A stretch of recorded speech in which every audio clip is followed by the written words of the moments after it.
Right? Pero ito guys, nakikita natin na may mga bagong opportunities na dadating sa inyo sa kaperahan. Mga kapiksi, no, ito yung magdadala sa inyo ng swerte. Pwedeng negosyo ito guys o kaya investment. Ito yung swerte na matagal nyo nang hinahanap. So, dadating ito sa inyo. For some of you, guys, makabingwit kayo ng malalaking isda. Pag sinabing figuratively speaking, pag sinabing malalaking isda yung mabibingwit nyo, ibig sabihin kasaganaan yung daladala nito sa inyo. So let's say for example, nasa sales kayo, makakabingwit kayo ng malalaking kliyente o kaya malalaking project.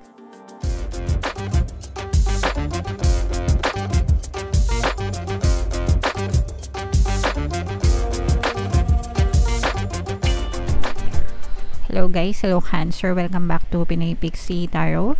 Ang pamagat ng episode natin for tonight is full moon kapalaran para ngayong February to March para sa Cancer, Sun, Moon, Rising, Sign, and Venus. Shuffle ko yung cards guys, hanapin ko yung energy ng moon at saka yung energy ng Cancer. So ito yung energy ng moon mga kapixie. Ngayon naman hanapin natin yung energy ng Cancer. So ito, Cancer guys, kayo ay represent ng Queen of Cups sa ating spread. Combination guys ng positive and negative energy, general reading lang mga kapixie. Pwedeng mag-resonate, pwedeng hindi. Yung full moon guys ngayong February ay sa February 29 guys. Tapos yung next na full moon naman ay February 24. Tapos yung next na full moon naman ay sa March 25. Eastern time yan guys. So ang reading na to ay para sa period na yan mga kapixie. And grabe, sobrang ganda nito.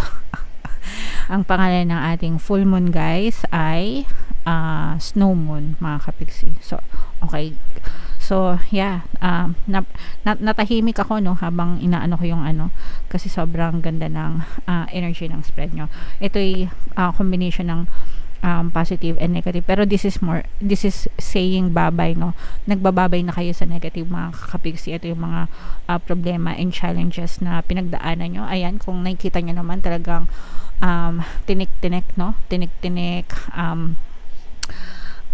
sikip-sikip, parang ang sikip-sikip ng ginagalawan nyo, ang tinik-tinik ng mga dinadaanan nyo mga kapixie. So yan yung nagre-represent ng mga problema nyo, mga limitation nyo sa buhay nyo, mga challenges, mga tinik sa dibdib, yung mga negative emotions na nararamdaman nyo due to your negative thoughts and negative assumptions mga kapixie.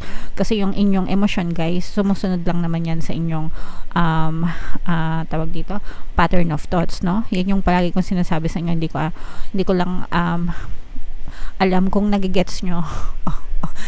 Pero paulit-ulit ko pa rin sasabihin sa inyo guys, kasi may mga bagong viewers pa rin tayo,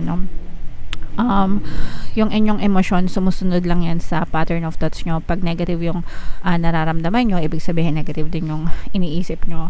Kapag positive yung nararamdaman nyo, ibig sabihin positive din yung iniisip nyo. So ask yourself, tanungin nyo yung sarili nyo right now, anong nararamdaman ko? Masaya ba ako? Malungkot ba ako? Kung masaya kayo, okay lang yan. Pagpatuloy nyo lang yan, ibig sabihin maganda yung pattern of thoughts nyo, makakatulong yan sa inyo. Pero pag negative yung emosyon na nararamdaman nyo, ibig sabihin nag-i-spiral kayo sa negative thoughts. What am I thinking? Okay? And anong iniisip ko? Bakit ako malungkot? Bakit ko to iniisip? And makakabuti ba sa akin tong iniisip ko? Kung hindi, guys, itigil nyo na. Kasi kayo lang yung nagpapahirap sa sarili nyo. Alright? Pero ito guys, nakikita natin na may mga bagong opportunities na dadating sa inyo sa kaperahan. Mga kapixie, ito yung magdadala sa inyo ng swerte. Pwedeng negosyo ito guys o kaya investment. Ito yung swerte na matagal nyo nang hinahanap. So dadating ito sa inyo. For some of you guys, makabingwit kayo ng malalaking isda.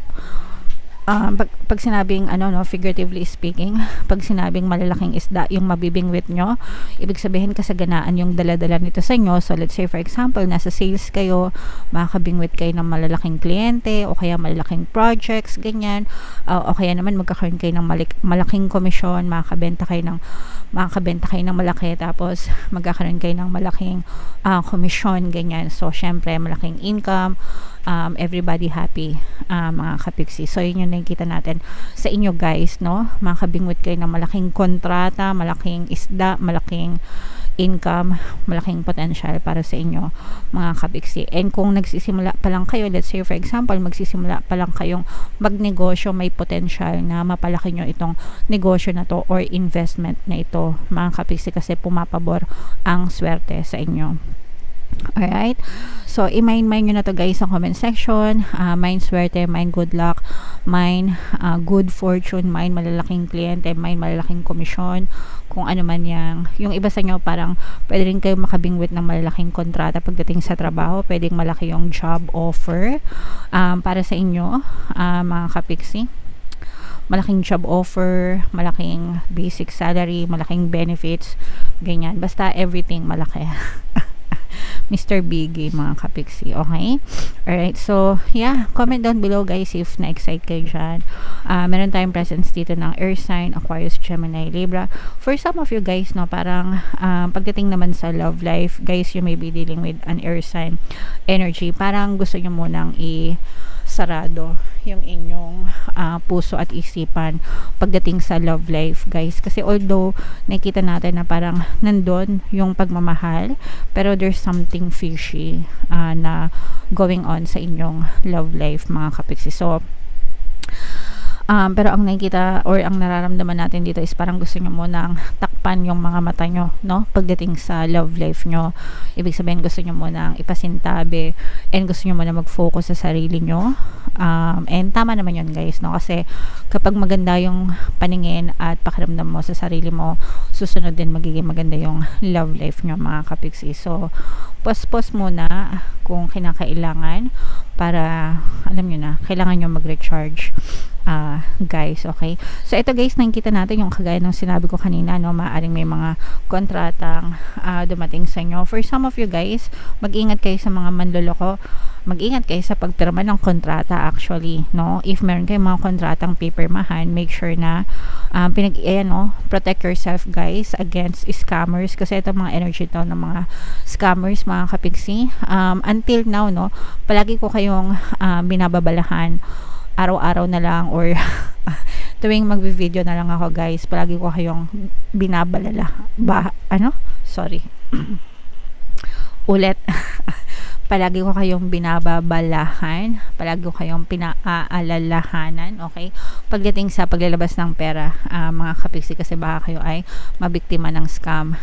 Make sure na alamin ang bawat detalye, ang bawat impormasyon na nasasagap nyo tungkol dyan sa mga pinagpipirmahan nyo, pinagsasalihan nyo, no, yung mga get rich quick scheme na yan.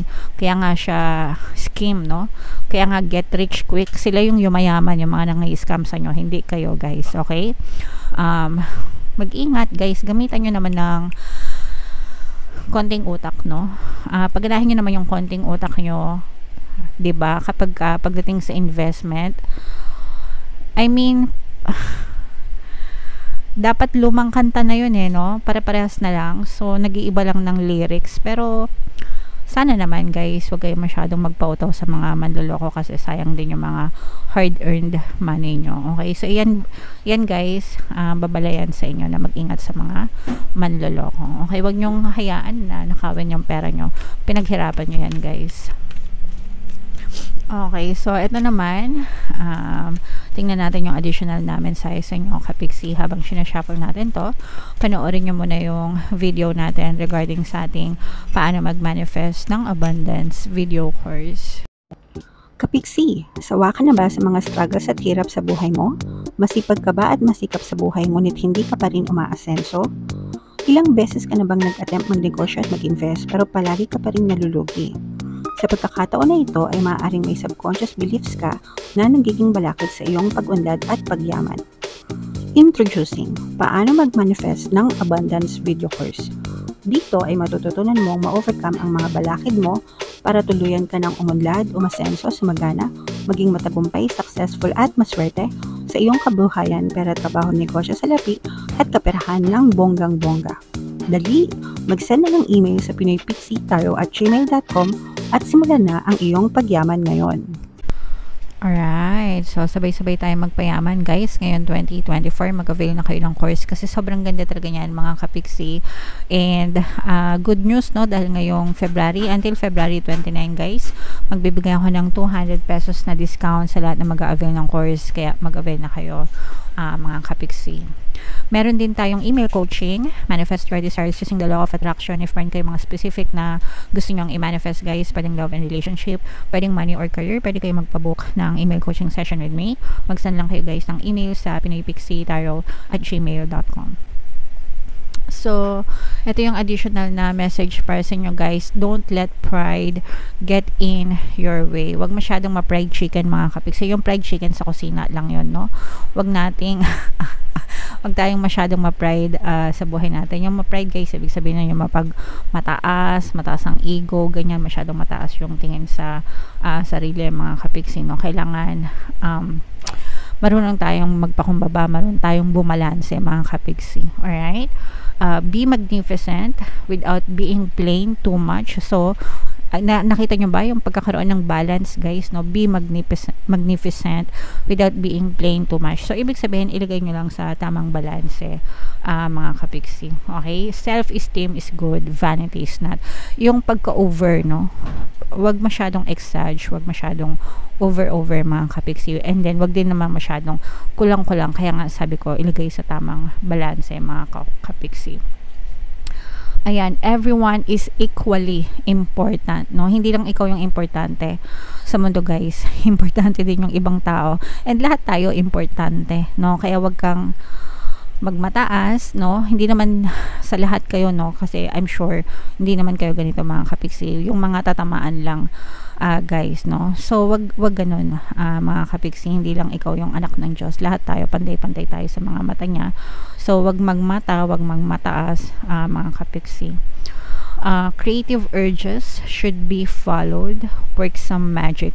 Baka meron ka mga importanteng kailangan pagtuunan ng attention or at pagtuunan ng pansin sa ngayon guys. So make sure na inuuna nyo yung mga importanteng bagay na yon para may mga na-accomplish kayo, may mga natatapos kayo. Alright?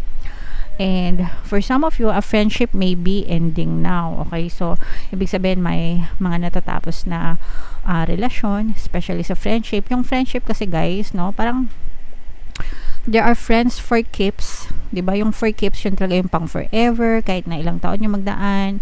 Meron talaga mga ganon. I'm sure yung iba sa inyo, meron kayong mga friends simula nung bata pa kayo, tapos meron naman kayong naging friends sa trabaho, tapos kahit hindi na nakikita, friends pa rin kayo. And then some na dati ka-close nyo, pero ngayon no connect na at all, no contact na, diba? So ganon, meron talaga mga ganon guys, no? Meron namang friends lang kayo sa Facebook, sa social media, pero never pa kayong nag-meet kahit kailan. Pero meron din naman na sometimes isang beses nyo lang nakasama, nag-click na kayo, and then you stay friends for a long period of time. Okay? So, and for some of you guys, it's okay to say goodbye dun sa mga seasonal friends, no? Just cherish the memories na meron kayo, pero you value yung mga long-term na friendship talaga, na talagang all throughout, no? Masasabi mo talagang friends kayo mga kapiksi. Alright? So, yeah, comment down below, Cancer, if feeling nyo nakaresonate kayo guys sa inyong mga pinapamind ko sa inyo na mga swerte, no? Asan na ba yun? Basta natandaan nyo na yun guys. Yung mga swerte guys, no?